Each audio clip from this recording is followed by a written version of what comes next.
صل على سيدنا محمد النبي الأمي الهاشمي وعلى آله وأصحابه نجوم الهدى. أما بعد فقد قال الله تبارك وتعالى في القرآن المجيد والفرقان الحميد: أعوذ بالله من الشيطان الرجيم. بسم الله الرحمن الرحيم. الحمد لله رب العالمين الرحمن الرحيم مالك يوم الدين. قال النبي صلى الله عليه وسلم: إنما بعثت لأتمم مكارم الأخلاق، أو كما قال رسول الله صلى الله عليه وسلم. صدق الله العلي العظيم وصدق رسوله النبي الكريم، ونحن على ذلك لمن الشاهدين ومن الشاكرين، والحمد لله رب العالمين. برادران اسلام، واجب الاحترام بزرگوں، دوستوں، بھائیوں، عزیز نوجوانوں، دروس تفسیر کے ضمن میں ہم نے تعوذ، تسمیہ اور سورۃ فاتحہ کے بارے میں کچھ باتیں عرض کی تھی. سابقہ درس میں نے عرض کیا تھا کہ سورۃ فاتحہ سے جو ہمیں اخلاقی سبق ملتا ہے کہ انسان کے اخلاق کی اصلاح جو ہے وہ ہو سکتی ہے یا نہیں ہو سکتی. انسان میں جو ہے اخلاق جو ہے یہ جمع ہے خلق کی، اور خلق میں یاد رکھیں یا تو بالضم پڑھیں گے تو خلق، یا بالفتح پڑھیں گے تو خلق. تو خلق کا معنی ہوتا ہے کہ انسان میں جو اللہ نے جسمانی طور پہ اس کی شکل رکھی ہے یہ خلق، اور معنوی طور پہ جو محاسن ہے وہ خلق.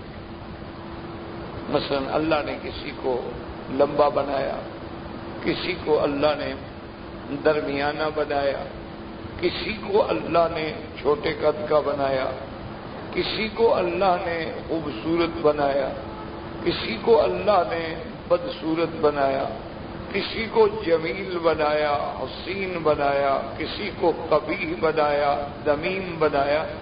یہ تو خلقی یعنی اس کے اندر چیزیں ہیں جن کو کوئی نہیں بدل سکتا کہ اب آپ چاہیں چھوٹا قد ہے بڑا ہو جائے گا، یا بڑا قد ہے چھوٹا، یہ نہیں ہو سکتا. یہ اللہ کا ایک نظم ہے. جیسے اللہ نے چاہا تو اللہ نے ہمیں پیدا کیا. اسی لیے قرآن پاک نے فرمایا: یا ایھا الانسان ما غرک بربک الکریم الذی خلقک فسواک فعدلک فی ای صورت ما شاء رکبک. اور دوسری جگہ فرماتے ہیں: هو الذی یصورکم فی الارحام کیف یشاء. اور کہیں فرماتے ہیں: من نطفۃ خلقہ فقدرہ ثم السبیل یسرہ. اللہ نے فرمایا کہ وہ ذات جس نے تجھے پیدا کیا اور تیرے اعضاء کو کیسا ٹھیک ٹھیک بنایا. تو یہ اللہ کا ایک نظم ہے، اور اس میں اس کی قدرت کاملہ کا ایک مظہر ہے انسان. اسی لیے علماء کہتے ہیں کہ ایک عالم اکبر ہے اور ایک عالم اصغر ہے. انسان وہ ہے ایک عالم. یعنی جو چیزیں پورے عالم میں موجود ہیں نا گویا انسان میں بھی موجود ہیں۔ اللہ تبارک و تعالیٰ کی قدرتوں کو اگر غور سے دیکھا جائے، جیسے کہ سیدنا علی رضی اللہ تعالی عنہ کے آثار و اقوال میں بات آتی ہے کہ ان کے پاس ایک یہودی آیا، اس یہودی احبار نے حبر نے آ کے کہا کہ حضرت ہم نے جو آپ کے لوگوں سے قرآن سنا ہے تو قرآن مقدس میں یہ آتا ہے کہ قیامت میں جنت کے اندر 4 نہریں ہوں گی، اللہ نے اس کا قرآن میں ذکر کیا کہ وہاں نہر جو ہوگی من خمر، شراب کی بھی نہر ہوگی، دودھ کی بھی نہر ہوگی، شہد کی بھی نہر ہوگی، پانی کی بھی نہر ہوگی۔ تو اور یہ بھی آپ کی کتابوں میں احادیث میں موجود ہے کہ ان سب کا منبع جو ہے، اصل جو ہے وہ تحت العرش، وہ عرش کے نیچے سے نکلے گا۔ اچھا، اسی طرح بعض روایات میں یہ بھی آتا ہے کہ دنیا میں بھی جو 4 نہریں ہیں نا، جیہون، سیہون، نیل اور فرات، تو اس کے بارے میں بھی آتا ہے کہ ان کا اصل جو ہے وہ جنت سے ہے۔ تو بہرحال کہنے کا مقصد یہ تھا کہ اس حبر نے پوچھا کہ 4 نہریں ہیں اور ان کا مرکز ایک ہے، جیسے اب آپ کے انڈیا میں، پاکستان میں آپ نے دیکھا نا، جیسے دریا آتے ہیں، ڈیم بن گئے، اس سے آگے 4 نہریں نکل رہی ہیں، مرکز تو ایک ہے۔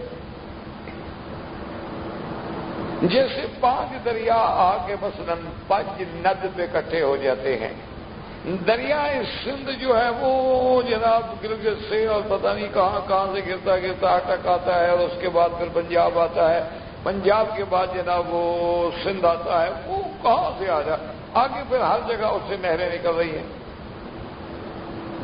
لیکن دریا تو ایک ہے۔ یہاں تو آپ کہہ سکتے ہیں کہ جی 5 دریا ہیں، یہ چناب ہے، یہ راوی ہے، یہ بیاس ہے، یہ ستلج ہے، لیکن دریائے سندھ تو ایک ہے۔ اچھا، اسی طرح انہوں نے کہا کہ جی جب عرش کے نیچے سے وہ نہریں نکل رہی ہیں، اس کا مطلب ہے کہ ان کا مرکز اصلی جو ہے وہ تو ایک ہے، لیکن آگے جا کے یہ مختلف کیسے ہو گئی کہ ایک دودھ کی نہر بن گئی اور ایک شراب کی بن گئی، ایک شہد کی بن گئی، من خمر لذت للشاربین وانہار من عسل مصفى، صاف شہد۔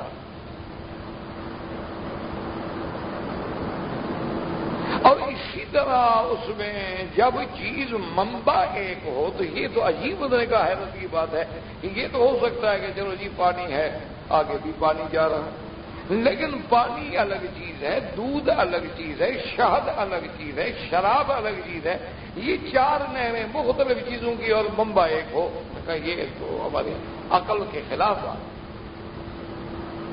یہ کیسے ہو؟ تو حضرت علی رضی اللہ تعالی عنہ نے ارشاد فرمایا، انہوں نے فرمایا کہ اس نے کہا کہ دیکھو تم انسان ہو، کہا انہوں نے کہا کہ کبھی تمہارے کان سے بھی پانی نکلتا ہے؟ انہوں نے کہا جی ہاں، کبھی تو ایسا ہوتا ہے کہ تکلیف ہو تو پانی نکل آتا ہے کان سے۔ انہوں نے کہا تمہارے ناک سے بھی پانی بہتا ہے؟ انہوں نے کہا جی ہاں ہوتا ہے، کبھی کبھی زکام لگ جائے تو ناک سے بھی پانی آتا ہے۔ انہوں نے کہا تمہارے گلے سے بھی پانی آتا ہے؟ انہوں نے کہا جی ہاں، کھانسی وانسی میں سینے کے اندر سے بھی بلغم آ جاتی۔ انہوں نے کہا تمہاری آنکھوں سے بھی پانی بہتا ہے؟ انہوں نے کہا ان کو چکھ کے دیکھا ہے کہ ذائقہ ایک ہے یا الگ الگ ہے؟ تو دماغ تو بندے کا ایک ہے، یہ ذائقے الگ کیسے ہو گئے کہ ناک سے نکلے تو الگ ذائقہ ہے، منہ سے نکلے تو الگ ذائقہ ہے، کان سے نکلے تو الگ ذائقہ ہے، آنکھ سے نکلے تو الگ ذائقہ ہے؟ تو اگر اللہ نے تیرے اندر یہ 4 نہریں مختلف ذائقے سے چلا دی ہیں تو کیا وہ جنت میں چلانے پہ قادر نہیں ہے؟ کیسے آدمی ہو تمہیں عقل نہیں؟ اسی لیے ہے نا کہ الذی خلقک کا وہ رب جس نے تجھے پیدا کیا. اور کہیں فرماتے ہیں کہ لقد خلقنا الانسان فی احسن تقویم، ہم نے انسان کو سب سے بہتر انداز میں پیدا کیا، سب سے خوبصورت. آپ دیکھیں بڑے سے بڑا جانور طاقتور ہوگا لیکن وہ گردن جھکا کے پانی پیے گا. یہ شرف انسان کو ملا ہے کہ پانی اٹھاؤ، گردن تمہاری میرے آگے جھکنے کے لیے ہے، پانی کے آگے جھکنے کے لیے تو نہیں ہے. بڑے سے بڑے طاقتور جانور ہیں لیکن جناب وہ اپنے حسب منشا کھانا بنا کے نہیں کھا سکتے. کیا مانا؟ اب شیر ہے، ٹھیک ہے، گوشت کھا لے گا، بندے کا کھا لے گا، جانور کا کھا لے گا، گائے کا کھا لے گا، کبھی کبھی آدم خور ہو جاتا ہے، انسان کا بھی کھا لیتا ہے، لیکن یہ نہیں کر سکتا کہ وہ بریانی بنائے، یہ نہیں کر سکتا کہ وہ جل فریدی بنائے، یہ نہیں کر سکتا کہ وہ چائنیز بنائے، یہ نہیں کر سکتا کہ اس کے مختلف قسم کے جناب یہ بھگارے بیگن بنائے اور یہ کھڑا مسالہ بنائے اور یہ بڑا مسالہ بنائے. یہ شرف انسان کو ملا ہے کہ کھانا نہیں ہے تو مرکب ہے، معجون ہے، ماشاءاللہ نسخہ ہے حکیم اجمل خان کا. تمام دنیا کے مثالیں اسی میں پڑے ہوئے. جب تک سی نہ ہو نا جی اس وقت تو مزہ نہیں آتا ہندوستانیوں کو کھانا کھانے کا. میں نے کئی یورپین، ایک دفعہ میں اتفاق سے ایک انڈین ہوٹل میں بیٹھا تھا، وہاں کچھ یورپین لڑکیاں بھی بیچاری کھانا کھا رہی تھی، تو ان کے ناک سے پانی ایسے بہ رہا تھا جیسے بلدیا کے نل سے پانی بہتا ہے. آنکھوں سے پانی بہ رہا ہے، ناک سے پانی بہ رہا ہے، سرخ ہو گئی ہیں چکندر کی طرح، لیکن کھا رہی ہیں بیچاری، مزہ آ رہا ہے، کچھ چٹکا رہا ہے. میں تو ان کو دیکھتے دیکھتے بس وہ اپنا میرا پیٹ بھر گیا. میں نے کہا یہ بیچاری کس عذاب میں مبتلا ہو گئی ہے. انہوں نے کبھی نہ کھایا ہوگا نا، کیونکہ یورپین لوگ تو بدبدا کھانا کھاتے ہیں نا، ابلا ہوا. صحت کہتے ہیں ٹھیک ہوتی ہے، اسی لیے وہاں سب کی صحت ٹھیک، اللہ کی رحمت ہے. جوڑوں کا درد سب سے زیادہ ان کو ہے، موٹے سب سے زیادہ وہ ہے، اوسط شرح اموات کی ان میں سب سے زیادہ ہے، بے حیائی بھی ان میں سب سے زیادہ ہے. ویسے ہیں بالکل ٹھیک ٹھاک تندرست ہے ماشاءاللہ. اور دنیا کی بزدل ترین قوم،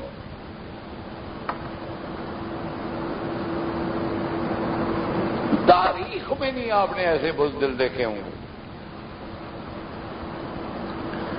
اور تو بہرحال مقصد یہ ہے کہ ایک ہے تخلیق باعتبار خلق کے بات کو سمجھیں کہ اللہ نے جو ہمیں بنایا ہے نا، یہ ایک ایسا اللہ کا شکر ہے، نظام ہے کہ بندہ سوچ ہی نہیں سکتا. اللہ فرماتے ہیں نحن خلقناہم، ہم نے تم کو پیدا کیا، وشددنا اثرہم، ہم نے تمہارے جوڑوں کو کیسا مضبوط بنایا ہے کہ 100 سال گزر جائے ہر جوڑ اپنی جگہ کام کر رہا ہے. اگر لوہے کا کریں گے وہ بھی ٹوٹ جائے، اسٹیل کا لگائیں وہ بھی ٹوٹ جائے. اگر چلنے سے پاؤں گھستے نا تو اب یہاں تک آ چکے ہوتے، بھی گھٹنے تک پہنچ گئے. اگر بیٹھنے سے آدمی کا جلد گھستی نہ پتہ نہیں خدا جانے یہاں تک پہنچ چکے ہوتے. اللہ نے ایک ایسا نظام بنایا ہے کہ لوہا گھس جاتا ہے 100 سال کے بعد.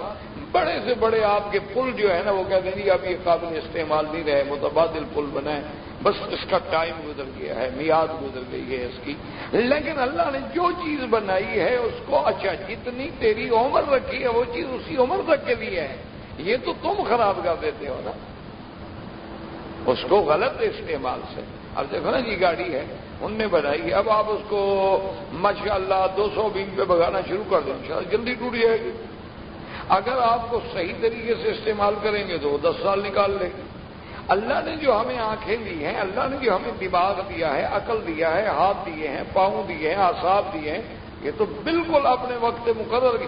اب ہم نے ان کا غلط استعمال کیا تو خراب کر دیا ان کو. تو یہ تو ہے تخلیق خلق سے، اس میں کوئی تبدیلی نہیں آ سکتی.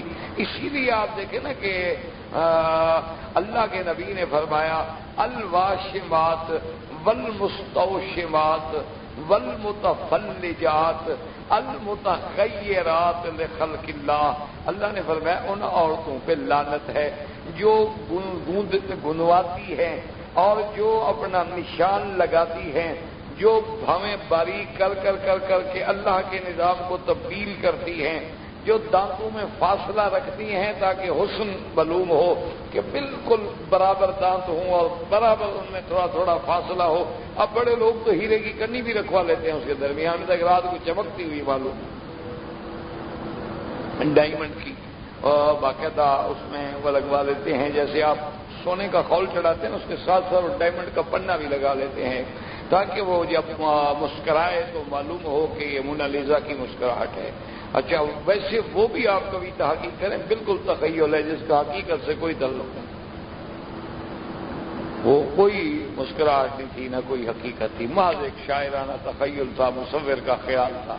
ورنہ آپ تحقیق کر کے مجھے بتائیں کہ اس کی بیٹی تھی، کیا نسل تھا اس کا. آپ زیادہ پڑھے لکھے لوگ ہیں نا، کل ذرا چلے جائیں کسی انٹرنیٹ پہ ذرا ڈھونڈ کے مجھے بتا دیں.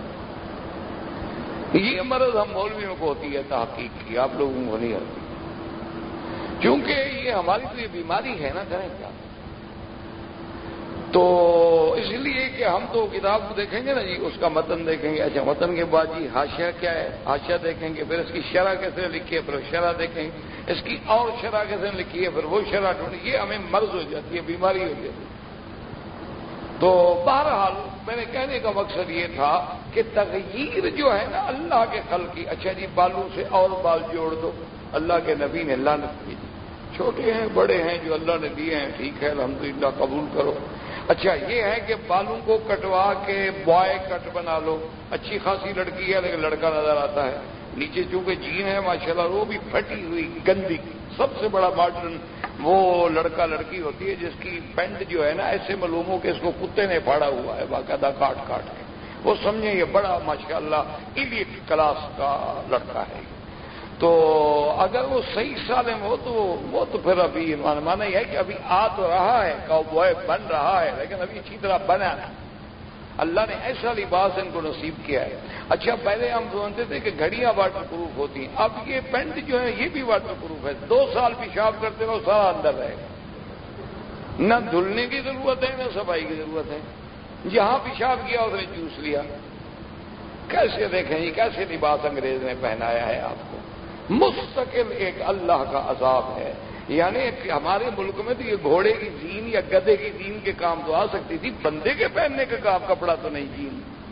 یہ تو اللہ کا ایک عذاب ہے، مستقل عذاب الہی ہے جس کو پیدا ہوا ہو نا.